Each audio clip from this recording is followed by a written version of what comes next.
নিয়মিত কোরআন তেলাওয়াতে রয়েছে মানুষের জন্য অনেক বড় উপকারিতা। আল্লাহ সুবহানাহু ওয়া তাআলাই মানুষকে তার দিলের সঙ্গে কোরআন তেলাওয়াতের নির্দেশ দিয়েছেন। তাই তো কোরআনের তেলাওয়াত ও ফজিলতের বর্ণনা এসেছে কোরআনে এবং প্রিয় নবী সাল্লাল্লাহু আলাইহি সাল্লাম এর পবিত্র জবানিতে। সুপ্রিয় দর্শক, আসুন কিছু বিশেষ সূরা তেলাওয়াতের উপকারিতা ও ফজিলত সম্পর্কে জানি।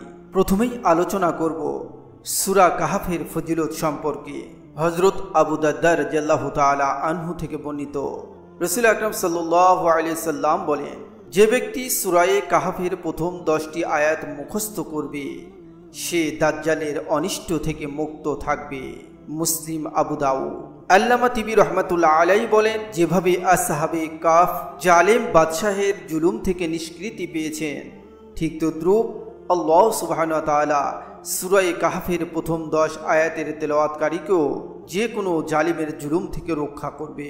সাহল ইবনে মুআদ রাদিয়াল্লাহু তাআলা আনহু থেকে বর্ণিত, রাসূল আকরাম সাল্লাল্লাহু আলাইহি সাল্লাম বলেন, যে ব্যক্তি সূরা কাহফের প্রথম এবং শেষ আয়াতটি তেলাওয়াত করবে তার জন্য তার মাথা থেকে পায়ের তলা পর্যন্ত একটি নূর হবে, আর যে ব্যক্তি পুরো সূরাটি তেলাওয়াত করবে তার জন্য একটি নূর হবে যার পরিধি জমিন থেকে আসমান পর্যন্ত। হযরত আবু সাঈদ খুদরি রাদিয়াল্লাহু তাআলা আনহু থেকে বর্ণিত, রাসূল আকরাম সাল্লাল্লাহু আলাইহি সাল্লাম বলেন, যে ব্যক্তি জুমার দিন সূরা কাহফ তেলাওয়াত করবে তার জন্য একটি নূর সৃষ্টি হবে যা এক জুম্মা থেকে পরবর্তী জুম্মা পর্যন্ত বিস্তৃত হবে। প্রিয় শ্রোতা, আসুন সূরা ইয়াসিনের ফজিলত সম্পর্কে জানি। হযরত আনাস রাদিয়াল্লাহু তাআলা আনহু থেকে বর্ণিত, রাসূল আকরাম সাল্লাল্লাহু আলাইহি সাল্লাম বলেন, প্রতিটি জিনিসের একটি কলব বা হৃদয় রয়েছে, আর কোরআনের কলব হলো সূরা ইয়াসিন। যে ব্যক্তি সূরা ইয়াসিন তেলাওয়াত করবে আল্লাহ সুবহানাহু ওয়া তাআলা তাকে 10 বার পুরো কোরআন তেলাওয়াতের সওয়াব দান করবে। হুজুর আকরাম সাল্লাল্লাহু আলাইহি সাল্লাম বলেন, যে ব্যক্তি দিনের শুরুতে সূরা ইয়াসিন তেলাওয়াত করবে তার যাবতীয় চাহিদা লক্ষ্য পূরণ হবে। হযরত মাকাল ইবনে ইয়াসার আল মুজানি রাদিয়াল্লাহু তাআলা আনহু থেকে বর্ণিত, রাসূল আকরাম সাল্লাল্লাহু আলাইহি সাল্লাম বলেন, যে ব্যক্তি শুধু আল্লাহর সন্তুষ্টি লাভের আশায় সূরা ইয়াসিন তেলাওয়াত করবে তার পূর্ববর্তী সব গুনাহ মাফ করে দেওয়া হবে। সুতরাং এই সূরাটি তোমরা মৃত্যু শয্যায় শায়িত বা মৃতের কবরের পাশে তেলাওয়াত করো। হযরত আবু যর রাদিয়াল্লাহু তাআলা আনহু থেকে বর্ণিত, মৃত্যু শয্যায় শায়িত ব্যক্তির পাশে সূরা ইয়াসিন তেলাওয়াত করা হলে তার মৃত্যু সহজতর হয়। প্রিয় শ্রোতা, এবার আসুন সূরা ওয়াকিয়ার ফজিলত সম্পর্কে জানি।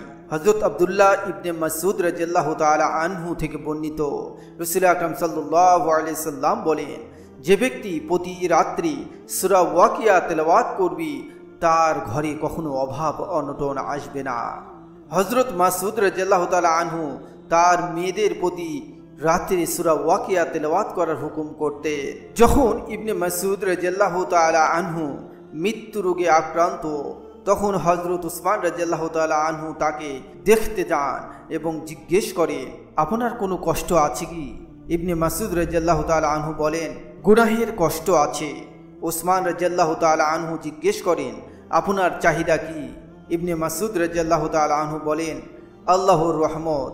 উসমান রাদিয়াল্লাহু তাআলা আনহু বলেন, আপনার চিকিৎসার জন্য কোনো ডাক্তার নিয়ে আসবো কি?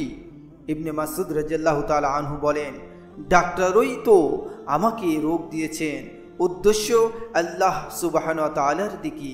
উসমান রাদিয়াল্লাহু তাআলা আনহু বলেন, বাইতুল মাল থেকে আপনার জন্য কিছু উপটোকন পাঠিয়ে দিব কি? ইবনে মাসউদ রাদিয়াল্লাহু তাআলা আনহু বলেন, কোনো প্রয়োজনই নেই। উসমান রাদিয়াল্লাহু তাআলা আনহু বলেন, গ্রহণ করুন, তা আপনার মৃত্যুর পর আপনার মেয়েদের কাজে আসবে।